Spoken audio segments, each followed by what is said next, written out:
नमस्कार दोस्तों, स्वागत है आपका अपने चैनल नॉलेज कॉर्नर पर, जिसमें हम आपके नॉलेज बढ़ाने का काम करते हैं। मैं आशुतोष अंशु, जहां हर अध्याय को हम पढ़ते हैं आसान भाषा में, दिलचस्प तरीके से। अगर आप हमारा पिछला वीडियो देख चुके हैं, अध्याय क्या, कहाँ, कब और कैसे, तो आप जानते हैं कि इतिहास का दरवाज़ा अब धीरे धीरे खुल रहा है और अब हम कदम रख रहे हैं चैप्टर 2 आखेट खाद्य संग्रह से भोजन उत्पादन तक। यह सिर्फ एक पाठ नहीं बल्कि एक रोमांचक यात्रा है, जहां हम जानेंगे कि इंसान ने जानवरों का शिकार करना, जंगली फसल, सब्जियां इकट्ठा करना कब और कैसे सीखा, और कैसे उसने खेती बाड़ी करना सीखा, फसलें उगाना और जानवर पालन शुरू करना सीखा।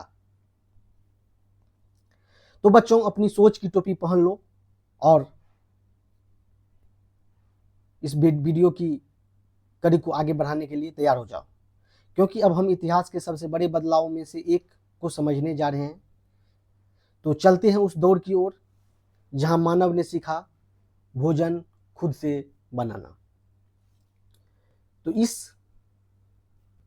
चैप्टर का शुरू होता है तुषार की रेल यात्रा की कहानी से। ये जो आप तस्वीर देख रहे हैं, इसका नाम है तुषार। तुषार अपने एक रिश्तेदार की शादी में दिल्ली से चेन्नई जा रहा था। रेल में उसे खिड़की वाली सीट मिली, जहां से वह बाहर का नज़ारा देखने में मग्न हो गया। तेज दौड़ती गाड़ी से उसने देखा कि पेड़ पौधे, घर, खेत खलिहान बड़ी तेजी से पीछे की ओर छूटते चले जा रहे थे। तभी उसने अपने चाचा के कंधे पर हाथ रखकर कहा, पता है, लोगों ने उसके चाचा ने उससे कहा, लोगों ने मात्र 150 साल पहले रेल से यात्रा करनी शुरू की थी। वो जो फर्स्ट चैप्टर है, राशिदास 100 साल पहले की बात करती है, इसमें यहाँ पे 150 साल पुरानी बात हो रही है, क्योंकि यह अतीत है, बीता हुआ है, उसी को तो इतिहास कहते हैं। बस तो इसके कुछ दशक बाद आई। तुषार सोचने लगा कि जब लोगों के पास आने जाने के लिए तेज रफ्तार वाली सवारियां नहीं थी, तो क्या वे यात्रा ही नहीं करते थे? क्या वे अपनी सारी जिंदगी एक ही जगह पर बिता दिया करते थे? नहीं, ऐसी बात नहीं थी। तब कैसी बात थी? तो वो हम अब आगे जानेंगे। आरंभिक मानव, उस समय के मानव, आखिर वे इधर उधर क्यों घूमते थे?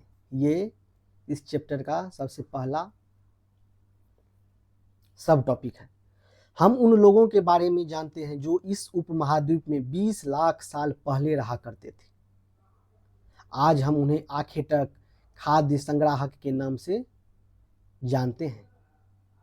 आखेटक खाद्य संग्राहक के नाम से हम किसे जानते हैं? इसमें 2 पॉइंट आ जाता है, एक हो गया आखेटक और एक हो जाता है खाद्य संग्राहक। ये दोनों पॉइंट आपको पीछे वाले वीडियो में मिलेगा, उसमें दिया हुआ है। पिछले चैप्टर में, पिछले वीडियो को देखिए या पिछले चैप्टर को पढ़िए, उससे आपको आखेटक और खाद्य संग्राहक के बारे में जानकारी मिलेगी। तो इसे जरूर समझने का प्रयास करें। भोजन का इंतजाम करने की विधि के आधार पर उन्हें इस नाम से पुकारा जाता था। आमतौर पर खाने के लिए वे जंगली जानवरों का शिकार करते थे, मछलियां और चिड़ियां पकड़ते थे, फल फूल, दाने, पौधे, पत्तियां, अंडे इकट्ठा किया करते थे। आखेटक खाद्य संग्राहक समुदाय के लोग एक जगह से दूसरी जगह पर घूमते रहते थे। ऐसा करने के कई कारण थे। उसका पहला कारण, दूसरा कारण और तीसरा कारण, जो भी कारण दिया हुआ उस कारण को हम पढ़ते हैं। इसका पहला कारण यह है कि अगर वे एक ही जगह पर ज़्यादा दिनों तक रहते तो आसपास के पौधों, फलों और जानवरों को खाकर समाप्त कर देते थे। इसलिए और भोजन की तलाश में इन्हें दूसरी जगहों पर जाना पड़ता था। नहीं जाएंगे तो उन्हें भोजन नहीं मिलेगा तो वो सर्वाइव नहीं कर पाएंगे वहाँ पर। ये भोजन की आपूर्ति के लिए एक जगह से दूसरी जगह जाते थे। दूसरा कारण यह है कि जानवर अपने शिकार के लिए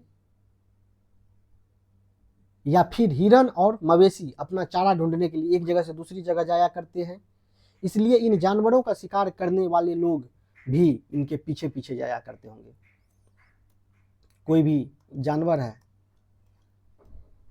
जानवर का अगर भोजन यहाँ पे समाप्त हो गया इस एरिया में, तो वो दूसरी एरिया की तलाश करेंगे, तो ये जानवर शिफ्ट हो जाएंगे यहाँ पर, और जानवर की तलाश में जो खाद्य संग्राहक आखेटक थे तो वो भी इसके साथ दूसरे जगह पर शिफ्ट हो जाएंगे। तो पहला कारण समझ गए कि वहाँ का पौधा, फल, जानवर को खाकर समाप्त कर दिया तो दूसरी जगह जाना पड़ेगा, या नहीं तो अगर जानवर ही अपना स्थान शिफ्ट कर लिया भोजन की तलाश में तो फिर उसको जाना पड़ेगा। तो इस प्रकार तीसरा कारण है कि पेड़ पौधों में फल फूल अलग अलग मौसम में आते हैं, इसलिए लोग उनकी तलाश में उपयुक्त मौसम के अनुसार अन्य इलाकों में घूमते होंगे। और चौथा कारण यह है कि पानी के बिना किसी भी प्राणी या पेड़ पौधे का जीवित रहना संभव नहीं होता है, पानी के बिना। और पानी झीलों, झरनों तथा नदियों में ही मिलता है। पानी कहाँ मिलेगा? झील में, झरना में या नदी में। यद्यपि कई नदियों और झीलों का पानी कभी नहीं सूखता है, कुछ झीलों और नदियों में पानी बारिश के बाद ही मिल पाता है। इसलिए ऐसी झीलों और नदियों के किनारे बसे लोगों को सूखे मौसम में पानी की तलाश में इधर उधर जाना पड़ता होगा। देखिए तीसरा कारण क्या बताया है कि मौसम बदलने के कारण। चौथा कारण है कि पानी के कारण। दूसरा कि मवेशी अपना चारा ढूंढने के लिए अगर जाता है तो उसके पीछे जाना पड़ता है। और पहला कि वहाँ का फल फूल जानवर को खाकर समाप्त कर दिया तो उसको शिफ्ट करना पड़ता है। तो पहला में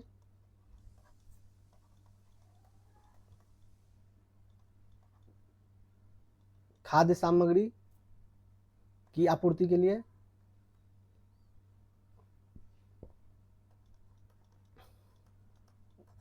दूसरा में हो गया जानवर के पीछे,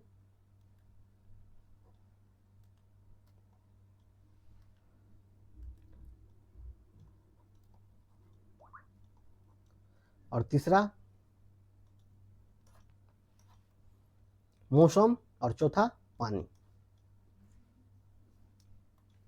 अब देखते हैं दूसरा टॉपिक, आरंभिक मानव के बारे में जानकारी कैसे मिलती है। तो आरंभिक मानव के बारे में हमें जानकारी किस प्रकार प्राप्त होती है?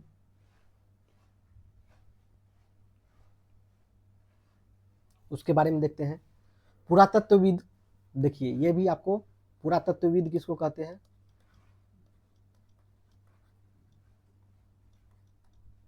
ये भी आपको फर्स्ट चैप्टर में मिलेगा। पुरातत्वविद, आखेटक और खाद्य संग्राहक, सभी पॉइंट को वहां पे डिस्क्राइब किया हुआ है। इसीलिए चैप्टर को अच्छा से पढ़ना जरूरी होता है कि उस शब्द को जाने और आगे उसका प्रयोग किया हुआ रहता है तो उसको समझने में आसानी होती है। पुरातत्वविदों को कुछ ऐसी वस्तुएं मिली हैं जिनका निर्माण और उपयोग आखेटक खाद्य संग्राहक किया करते थे। यह संभव है कि लोगों ने अपने काम के लिए पत्थरों, लकड़ियों और हड्डियों के औजार बनाए हों। इनमें से पत्थरों के औजार आज भी बचे हैं। पत्थर के औजार जो हैं आज भी बचे हुए हैं क्योंकि ये कठोर हैं तो ये सुरक्षित होंगे। इनमें से कुछ औजारों का उपयोग फल फूल काटने, हड्डियां और मांस काटने तथा पैरों की छाल और जानवरों की खाल उतारने के लिए किया जाता था।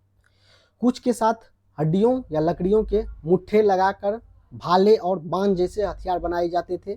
कुछ औजारों से लकड़ियां काटी जाती थी। लकड़ियों का उपयोग ईंधन के साथ साथ झोपड़ियों और औजार बनाने के लिए भी किया जाता था।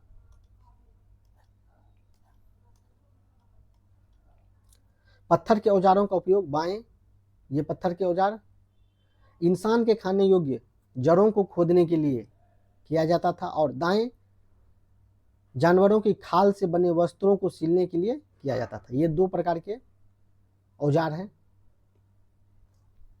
इस औजार को आप पहचानिए।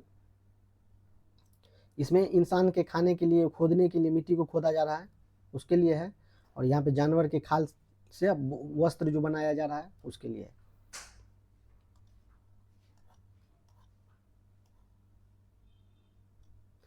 अब है नेक्स्ट पॉइंट, रहने की जगह निर्धारित करना। लाल त्रिकोण वाले स्थान वे पुरा स्थल हैं। वे क्या है? पुरा स्थल, जहां पर आखेटक खाद्य संग्राहकों के होने के प्रमाण मिले हैं। इनके अलावा भी और कई स्थानों पर आखेटक खाद्य संग्राहक रहते थे। ये मानचित्र में सिर्फ कुछ गिने चुने स्थान ही चिन्हित किए गए। इसमें देखिए नया टर्म मिला एक, पुरा स्थल।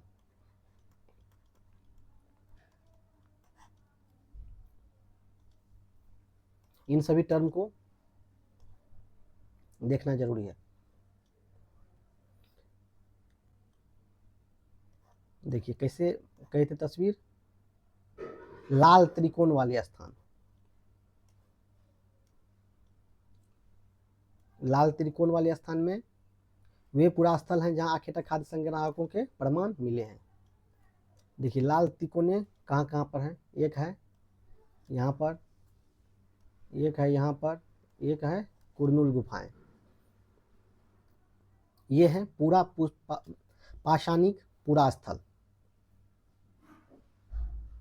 इसमें जो दिया गया है इनाम गांव के बारे में पॉइंट लिखा हुआ है।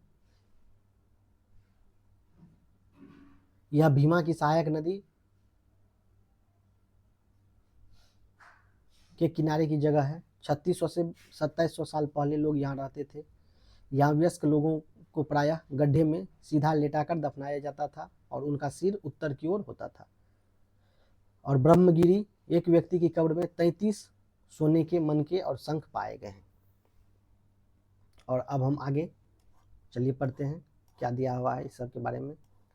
चूंकि पत्थर के उपकरण बहुत महत्वपूर्ण थे, इसलिए लोग ऐसी जगह ढूंढते रहते थे जहां अच्छे पत्थर मिल सके, क्योंकि पत्थर से ही उस समय में काम किया जाता था।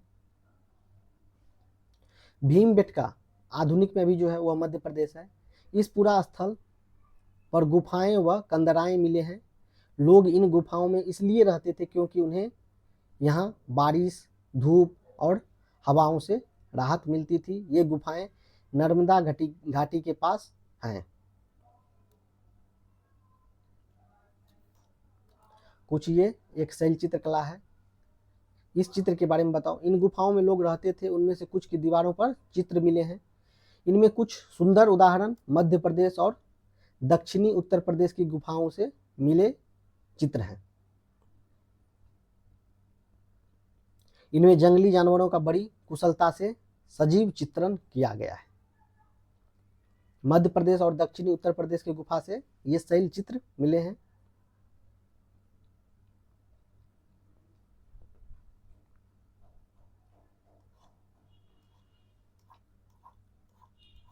तो इस पेज में हमको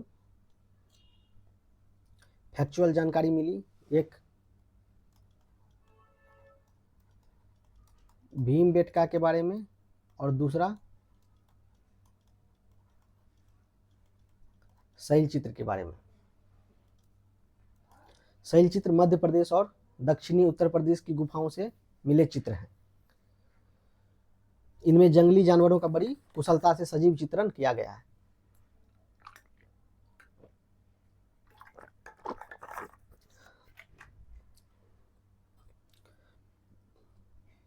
तो हम इस पेज को जान गए।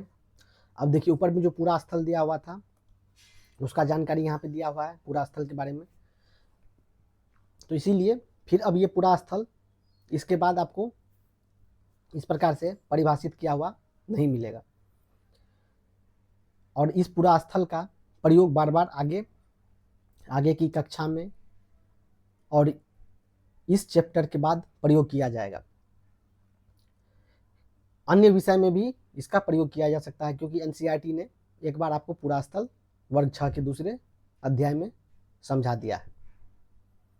तो आगे यह समझेगा कि आपको पूरा स्थल के बारे में जानकारी प्राप्त है।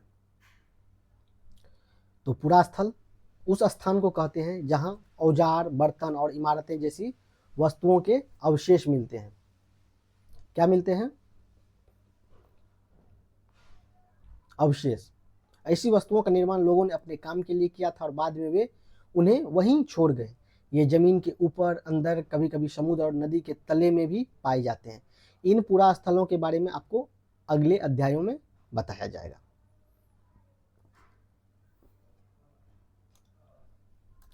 तो आप ये समझ गए कि पूरा स्थल जो है क्या है? अवशेष है।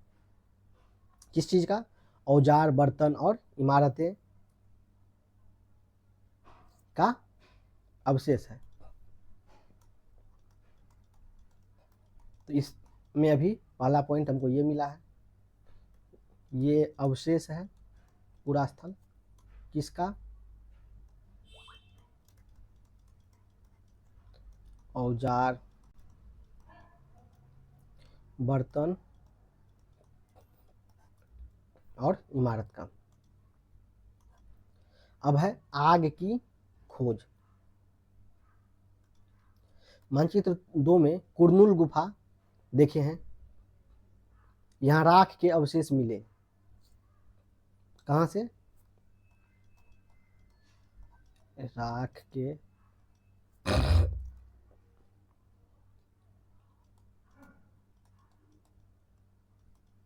अवशेष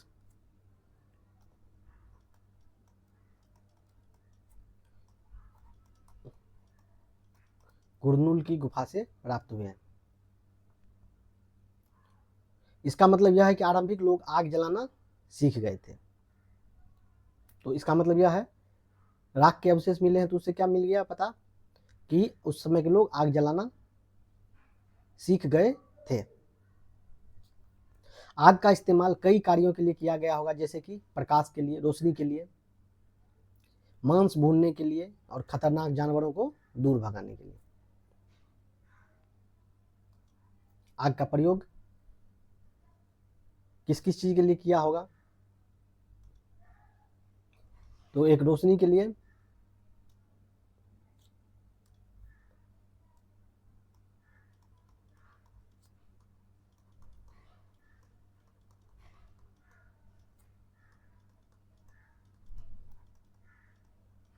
रोशनी के लिए,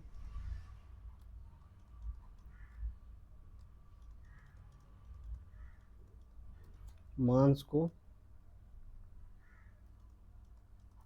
भूनने के लिए और हिंसक जानवर को दूर भगाने। तो इसमें हम इस पेज में पूरा स्थल के बारे में, राख के अवशेष के बारे में, कुरनूल की गुफा से राख का अवशेष मिला उसके बारे में, और आग का प्रयोग उस समय प्रारंभ हो चुका था और उसका क्या प्रयोग किया करते होंगे उसकी जानकारी हमको मिला। अब इसमें कुछ नाम और तिथियां हैं। हम जिस काल के बारे में पढ़ रहे हैं, पुरातत्वविदों ने उनके बड़े बड़े नाम रखे हैं। आरंभिक काल को वे पूरा पाषाण काल कहते हैं। यह दो शब्दों पूरा यानी प्राचीन और पाषाण यानी पत्थर से बना है।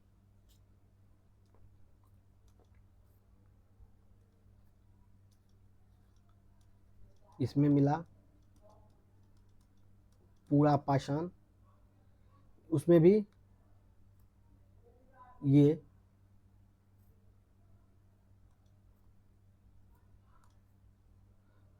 पूरा का मतलब हो गया प्राचीन और पाषाण का मतलब हो गया पत्थर। ये दो शब्दों से मिलकर बना है। और पूरा पाषाण काल किसको कहते थे? आरंभिक काल को।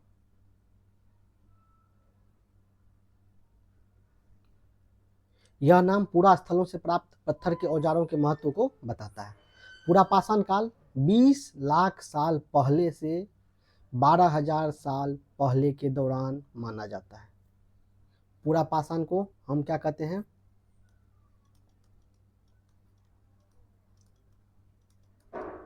आरंभिक काल कहते हैं।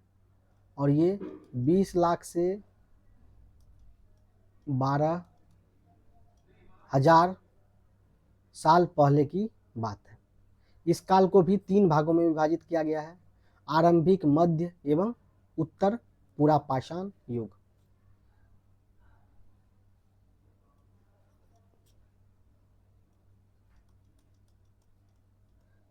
आरंभिक पूरा पाषाण काल,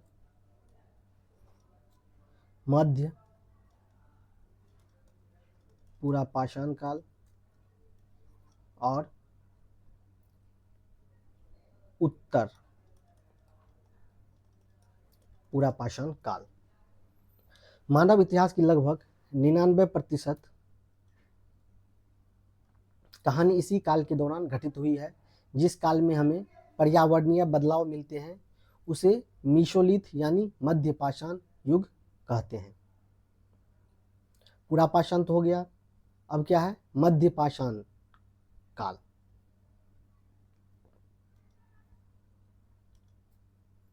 दूसरा है मध्य पाषाण। मध्य पाषाण काल को मीसोलिथ कहते हैं। इसका समय लगभग 12,000 साल पहले से लेकर 10,000 साल पहले तक की बात है। 12,000 से 10,000 साल पहले तक माना गया है। इस काल के पाषाण औजार आमतौर पर बहुत छोटे होते थे। इन्हें माइक्रोलिथ यानी लघु पाषाण काल कहा जाता है।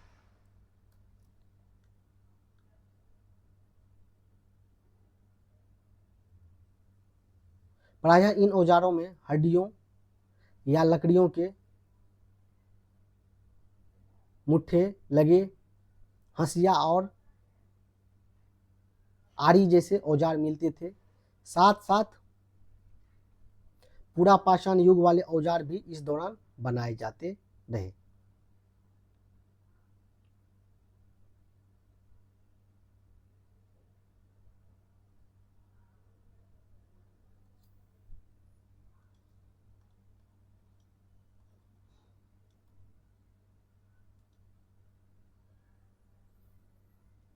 और उसके बाद पूरा पाषाण काल, मध्य पाषाण काल और उसके बाद एक है नव पाषाण काल।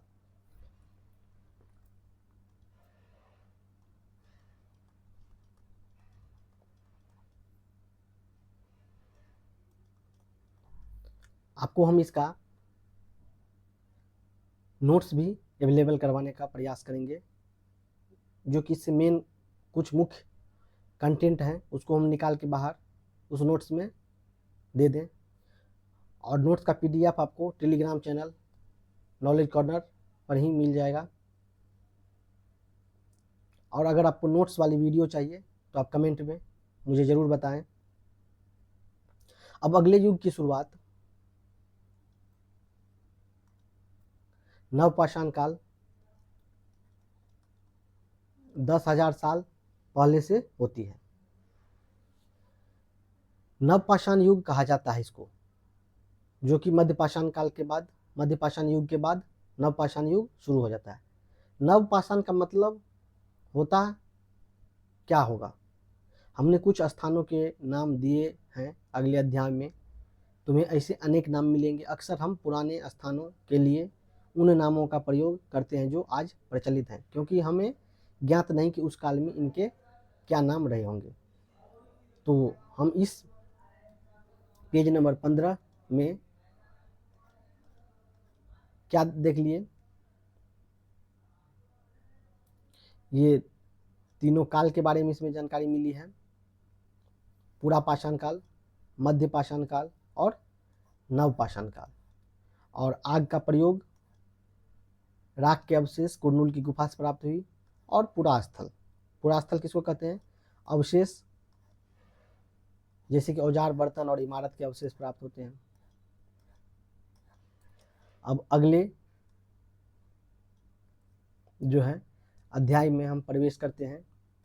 अगला अध्याय है बदलती जलवायु। लगभग 12,000 साल पहले दुनिया की जलवायु में बड़े बदलाव आए और गर्मी बढ़ने लगी। 12,000 वर्ष पूर्व क्या हुआ, गर्मी बढ़ने लगी। इसके परिणाम स्वरूप कई क्षेत्रों में घास वाले मैदान बनने लगे। गर्मी बढ़ी, उससे घास वाले मैदान क्या हो गया, बनने लगा। घास के मैदान बनने लगे। इससे हिरन, बारहसिंघा, भेड़, बकरी और गाय जैसे उन जानवरों की संख्या बढ़ी जो घास खाकर जिंदा रह सकते थे। तो उसके बाद घास खाने वाले जानवर की संख्या बढ़ी। क्यों? क्योंकि 12,000 वर्ष पूर्व गर्मी बढ़ी तो उससे घास के मैदान बढ़ने लगे। तो घास के मैदान बढ़े तो घास खाने वाले जानवर की संख्या बढ़ गई। जो लोग इन जानवरों का शिकार करते थे वे भी इनके पीछे आए और इनके खाने पीने की आदतों और प्रजनन के समय की जानकारी हासिल की। किसकी? उस जानवर की। उस जानवर के खाने पीने का आदत और प्रजनन, उसके वंश वृद्धि की जानकारी हासिल करने लगे। हो सकते हैं कि तब लोग इन जानवरों को पकड़कर अपनी जरूरत के अनुसार पालने की बात सोचने लगे हों। साथ ही इस काल में मछली भी भोजन का महत्वपूर्ण स्रोत बन गई। इसी काल में 12,000 साल के बाद जो है लोग मछली भी खाना शुरू कर दिए। खेती और पशुपालन की शुरुआत हो गई। कब? तो नवपाषाण काल में ही, क्योंकि 12,000 वर्ष की बाद की बात है। खेती और पशुपालन की शुरुआत। इस दौरान उपमहाद्वीप के भिन्न भिन्न इलाकों में गेहूं, जौ और धान जैसे अनाज प्राकृतिक रूप से उगने लगे थे। शायद महिलाओं, पुरुषों और बच्चों ने इन अनाजों को भोजन के लिए बटोरना शुरू कर दिया होगा। साथ ही वे यह भी सीखने लगे होंगे कि यह अनाज कहाँ उगते थे, यह अनाज जो है कहाँ उगते थे और कब पक कर तैयार होते थे। ऐसा करते करते लोगों ने इस अनाजों को खुद पैदा करना सीख लिया होगा। इस प्रकार धीरे धीरे वे कृषक बन गए। तो अब आप देखें कि वो कृषक कैसे बने। ये भिन्न भिन्न इलाके में गेहूं, जौ, धान जैसे अनाज प्राकृतिक रूप से उगने लगे थे तो उनको बटोरने लगा। तो उसके बारे में जानकारी प्राप्त करने लगा कि अनाज कहाँ उगते थे, कब पककर तैयार होते थे। तो इस प्रकार वो कृषक बन गया।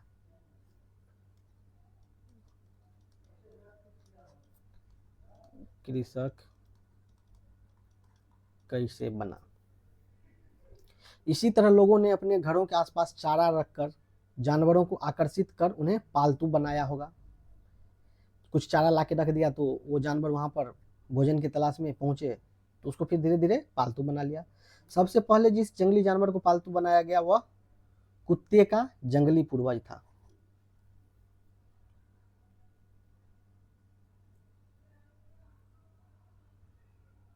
सर्वप्रथम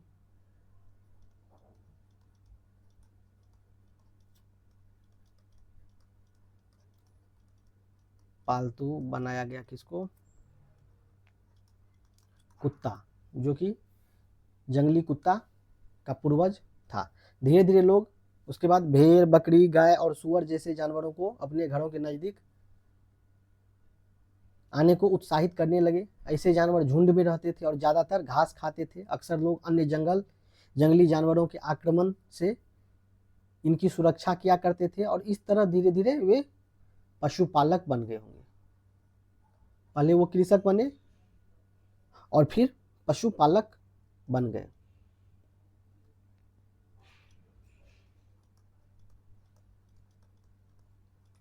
पशुपालक कैसे बना, तो इस पेज में हम देखें, पहले कृषक बन गया और उसके बाद फिर वो पशुपालक भी बन गया। क्या तुम बता सकती हो कि सबसे पहले कुत्तों को ही पालतू क्यों बनाया गया? इसके बारे में सोचिए कि क्यों बनाया गया। बसने की प्रक्रिया, कैसे लोग बसने लगे। लोगों द्वारा पौधे उगाने और जानवरों की देखभाल करने को बसने की प्रक्रिया का नाम दिया गया। पौधे उगाने और जानवरों की देखभाल करने को कहा गया कि आदमी अब धीरे धीरे बसने लगे। बसने का प्रक्रिया का नाम दिया गया है। अपनाए गए ये पौधे तथा जानवर अक्सर जंगली पौधों तथा जानवरों से भिन्न होते हैं। इसकी वजह यह है कि बसने की प्रक्रिया की दिशा में अपनाए गए पौधों या जानवरों का लोग चयन करते हैं। तो इसमें हम बसने की प्रक्रिया भी देखें।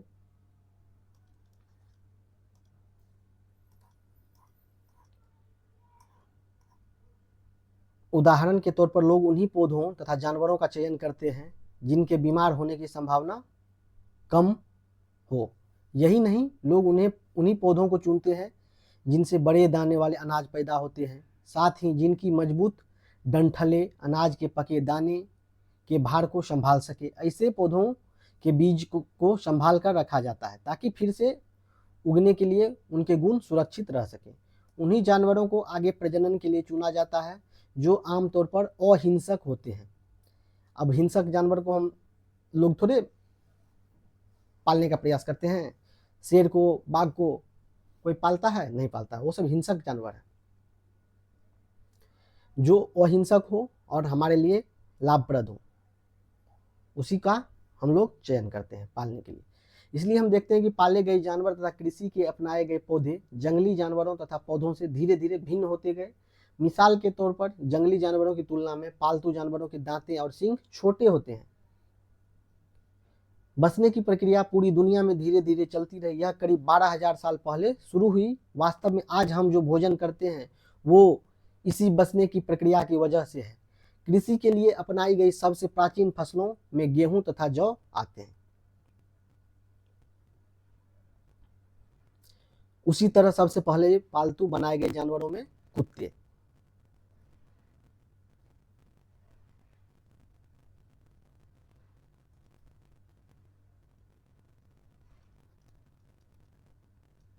कृषि के लिए गेहूं और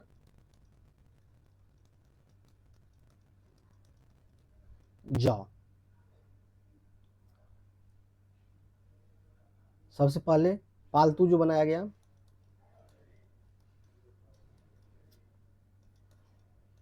सबसे पहले कुत्ता और उसके बाद भेड़ एवं बकरी। अगर ऑप्शन में कुत्ता नहीं रहेगा तो भेड़ बकरी को ही मान लेंगे फर्स्ट, और अगर कुत्ता दिया हुआ है तो उससे तो अच्छा ऑप्शन होगा ही नहीं। एक नवीन जीवन शैली, एक नए प्रकार की जीवन शैली।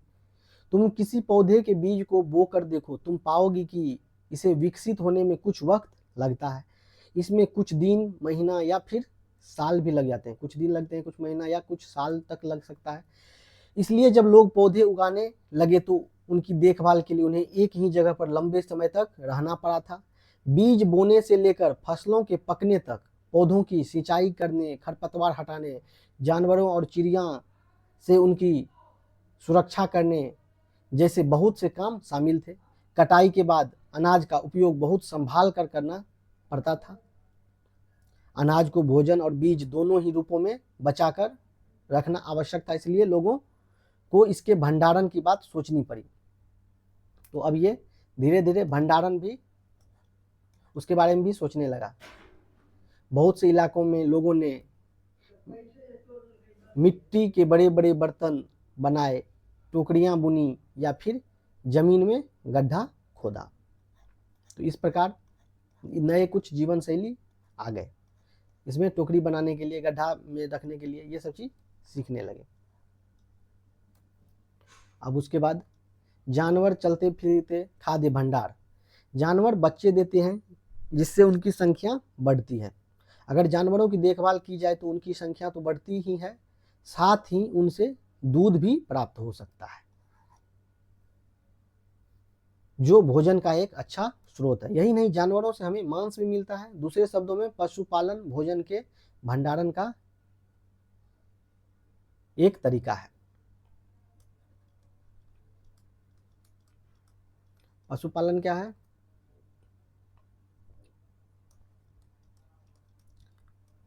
भंडारण किसका?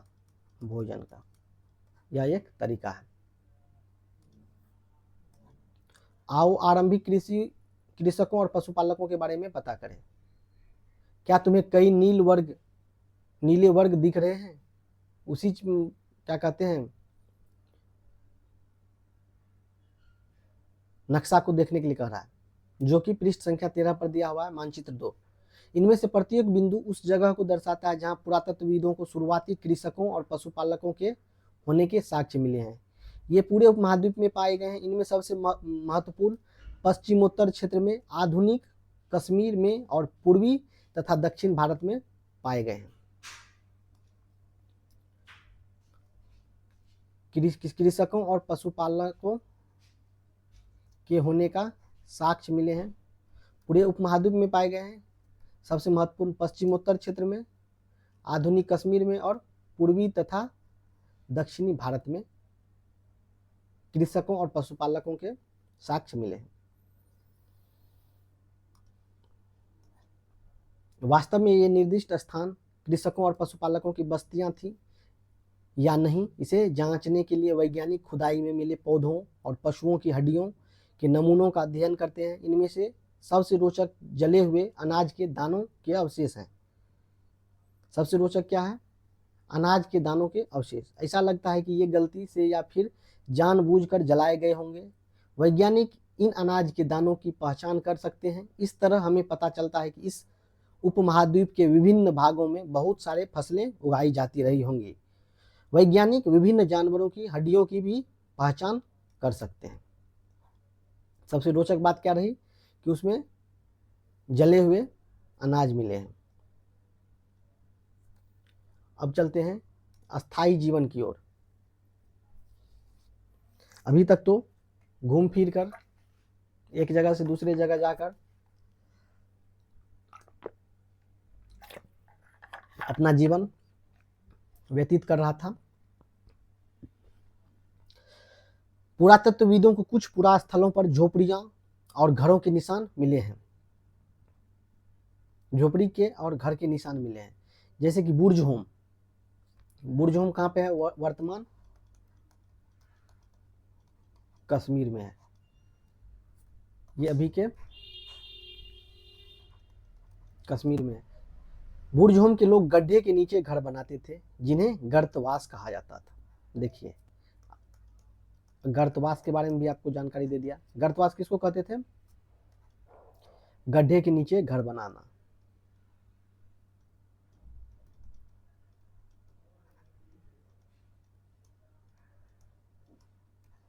गड्ढे के नीचे के घर को हम गर्तवास कहते हैं। इनमें उतरने के लिए सीढ़ियां होती थी, इससे उन्हें ठंड के मौसम में सुरक्षा मिलती होगी। पुरातत्वविदों को झोपड़ियों के अंदर और बाहर दोनों ही स्थानों पर आग जलाने की जगहें मिली है। ऐसा लगता है कि लोग मौसम के अनुसार घर के अंदर या बाहर खाना पकाते होंगे। गर्मी में घर के बाहर खाना पकाते होंगे और ठंडी में घर के अंदर खाना पकाते होंगे। एक गर्तवास का चित्र आप अपने से बनाइए। बहुत सारी जगहों से पत्थर के औजार भी मिले हैं। इनमें से कई ऐसे हैं जो पूरा पाषाण युगीन उपकरणों से भिन्न हैं, इसलिए इन्हें नवपाषाण युग का शुरुआत माना गया है। नवपाषाण युग का माना गया क्योंकि पूरा पाषाण युग के उपकरण से यह भिन्न है। इनमें वे औजार भी हैं जिनकी धार को और अधिक पैना करने के लिए उन पर पॉलिश चढ़ाई जाती थी। ओखली और मूसल का प्रयोग अनाज तथा वनस्पतियों से प्राप्त अन्य चीज़ों को पीसने के लिए किया जाता था। आज हजारों साल बाद भी ओखली और मूसल का प्रयोग अनाज पीसने के लिए किया जाता है। आज भी हम लोग ओखली और मूसल का प्रयोग करते हैं। उसी तरह प्राचीन प्रस्तर युगीन औजारों का निर्माण और प्रयोग लगातार होता रहा। कुछ औजार हड्डियों से भी बनाए जाते थे। कुछ औजार जो हैं हड्डियों से भी बनाए जाते थे। नवपाषाण युग के पुरा स्थलों से कई प्रकार के मिट्टी के बर्तन मिले हैं। कभी कभी इन पर अलंकरण भी किया जाता था, उसको सजावट के लिए। बर्तनों का उपयोग चीजों को रखने के लिए किया जाता था। धीरे धीरे लोग बर्तनों का प्रयोग खाना बनाने के लिए भी करने लगे। चावल, गेहूं तथा दलहन जैसे अनाज अब आहार का महत्वपूर्ण हिस्सा बन गए थे। अब लोग धीरे धीरे चावल, गेहूं तथा दलहन जैसे जो अनाज हैं उसको भोजन में प्रयोग करने लगे। इसके साथ साथ अब लोग कपड़े भी बुनने लगे थे। इसके लिए कपास जैसे आवश्यक पौधे उगाए जा सकते थे। कपास का भी अब धीरे धीरे प्रयोग आने लगा है। क्या ये परिवर्तन हर जगह एक साथ ही आए होंगे? ऐसी बात नहीं है। एक तरफ जहां कई जगहों पर स्त्री पुरुष शिकार और भोजन संग्रह करने का काम करते रहे थे, वहीं अन्य लोगों ने हजारों सालों के दरमियान धीरे धीरे खेती और पशुपालन को अपना लिया। बहुत जगह लोग मौसम के मुताबिक बदल बदल कर अपनी जीविका चलाया करते थे। हर एक जगह अलग अलग प्रकार के काम चल रहे थे। अब है कुछ सूक्ष्म निरीक्षण। मेहरगढ़ में जीवन और मृत्यु। अब मेहरगढ़ के बारे में हमको कुछ जानकारी दिया गया है। ये मेहरगढ़ है। मेहरगढ़ भी जैसे वो बुर्ज था, बुर्ज में से हमको क्या मिला? गर्तवास। मानचित्र 2 में मेहरगढ़ मिला था, वही कार्य ढूंढने के लिए। यह ईरान जाने वाले सबसे महत्वपूर्ण रास्ते बोलन दर्रे के पास एक हरा भरा समतल स्थान है। कहाँ पर है? बोलन दर्रे के पास एक हरा भरा समतल स्थान है। कहाँ जाने के लिए? ईरान जाने वाले सबसे महत्वपूर्ण रास्ते बोलन दर्रे के पास एक हरा भरा समतल स्थान है। मेहरगढ़ संभवतः वह स्थान है जहाँ के स्त्री पुरुषों ने इस इलाके में सबसे पहले जौ, गेहूं उगाना और भेड़ बकरी पालना सीखा। देखिए यहीं पर जौ, गेहूं और भेड़ बकरी को पालना सीखा मेहरगढ़ में। यहाँ विभिन्न प्रकार के जानवरों की हड्डियां मिली। इनमें हिरन तथा सुअर जैसे जंगली जानवरों तथा भेड़ और बकरियों की हड्डियां हैं। मेहरगढ़ में इसके अलावा चौकोर तथा आयताकार घरों के अवशेष भी मिले हैं। ये देखिए, ये जो घर है, ये जो घर है चौकोर है,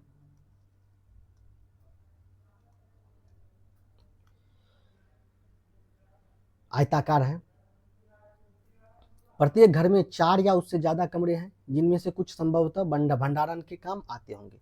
ये देखिए 1, 2, 3 और 4 या उससे अधिक हैं जो कि कुछ भंडारण के काम आते होंगे। मृत्यु के बाद सामान्यतः मृतक के सगे संबंधी उसके प्रति सम्मान जताते हैं। लोगों की आस्था है कि मृत्यु के बाद भी जीवन होता है, इसलिए कब्रों में मृतकों के साथ कुछ सामान भी रखे जाते थे।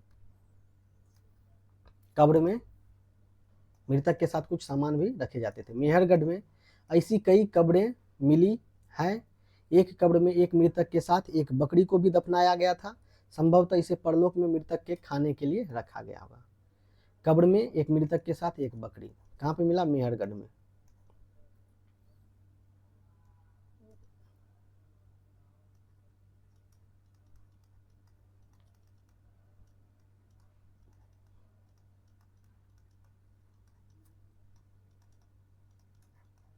कब्र में मृतक के साथ एक बकरी मिली मेहरगढ़ में, और जौ गेहूं भेड़ बकरी भी यहीं से मिले होंगे। कुछ फ्रांस में जो गुफा है उसमें जो कुछ चित्रकारी किए गए उसके बारे में है। अपने एटलस में फ्रांस को ढूंढो, एटलस में करा है मैप में, फ्रांस को ढूंढो।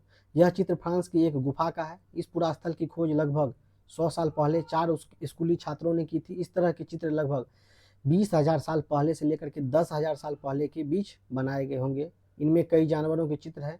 इनमें जंगली घोड़े, गाय, भैंस, गेंडा, रेनडियर, बारहसिंगा और सुअरों को गहरे चमकीले रंगों से चित्रित किया गया है। इन रंगों को लौह अयस्क और चारकोल जैसे खनिज पदार्थों से बनाया जाता था। यह संभव है कि इन चित्रों को उत्सवों के अवसर पर बनाया जाता था या फिर इन्हें शिकारियों द्वारा शिकार पर निकलने से पहले कुछ अनुष्ठानों के लिए बनाया गया होगा। एक नवपाषाणिक पुरास्थल, एटलस में तुर्की को ढूंढो। इससे पहले का एटलस में फ्रांस को ढूंढो,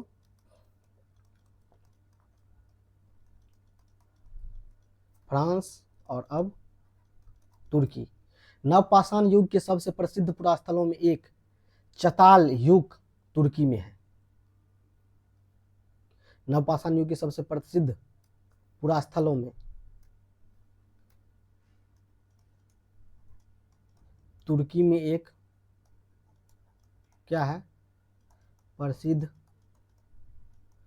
पुरास्थल चताल युग। यहाँ दूर दराज स्थानों से कई चीजें लाई जाती थी और उनका उपयोग किया जाता था, जैसे सीरिया से लाया गया चकमक पत्थर, लाल सागर की कौड़ियां तथा भूमध्य सागर की सीपियां।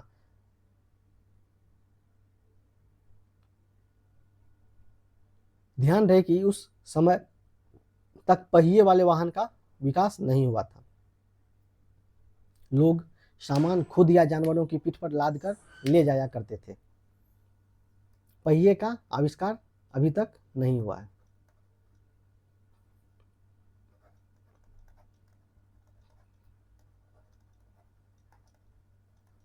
आविष्कार अभी तक नहीं हुआ है। कल्पना करो, अब कुछ प्रश्न दिए हुए हैं, उन प्रश्न को बनाइए। आखेटक खाद्य संग्राहक गुफाओं में इसलिए रहते थे क्योंकि धूप, बारिश और हवा से राहत मिलती थी। घास वाले मैदानों का विकास 12,000 साल पहले हुआ था। और जो कुछ है प्रश्न, इसके जवाब अपने से बनाइए। ये जो दिए हुए कुछ महत्वपूर्ण तिथि, इसे भी ध्यान से एक बार देख लेना है। मध्य पाषाण युग 12,000 से 10,000 साल पहले की बात है। बसने की प्रक्रिया का आरंभ लगभग 12,000 साल पहले। नवपाषाण युग का आरंभ 10,000 साल पहले। मेहरगढ़ में बस्ती का आरंभ लगभग 8,000 साल पहले। इन सभी बिंदु को हम देख लेते हैं। ये जो कुछ महत्वपूर्ण तिथि रहते हैं, इसे भी देखना आवश्यक होता है। तो इस प्रकार हम अध्याय 2 को समाप्त कर लिए। तो दोस्तों, यह था हमारा क्लास 6 हिस्ट्री का चैप्टर 2, आखेट खाद्य संग्रह से भोजन उत्पादन तक का एक रोचक सफर। हमने जाना कि इंसान कैसे शिकार से किसान बना और क्यों ये बदलाव इतिहास में इतना महत्वपूर्ण माना जाता है। अगर आपको ये वीडियो पसंद आया हो तो लाइक जरूर कीजिए, कमेंट में बताइए कि आपको इस अध्याय में सबसे मज़ेदार बात क्या लगी, और चैनल नॉलेज कॉर्नर को सब्सक्राइब करें और इसे आगे की कड़ी को भी लगातार देखते रहें। हर वीडियो आपके बच्चे के लिए, आपके लिए एक नया कदम है सीखने की ओर, जिसमें कुछ न कुछ चीज़ हम सीखते हैं और इस सफ़र को और मजबूत बना देता है। बेल आइकन जरूर दबाइएगा कि आगे की नोटिफिकेशन आपको जरूर मिले। मिलते हैं अगले वीडियो में, तब तक पढ़ते रहिए, सोचते रहिए और सीखते रहिए। Thank you.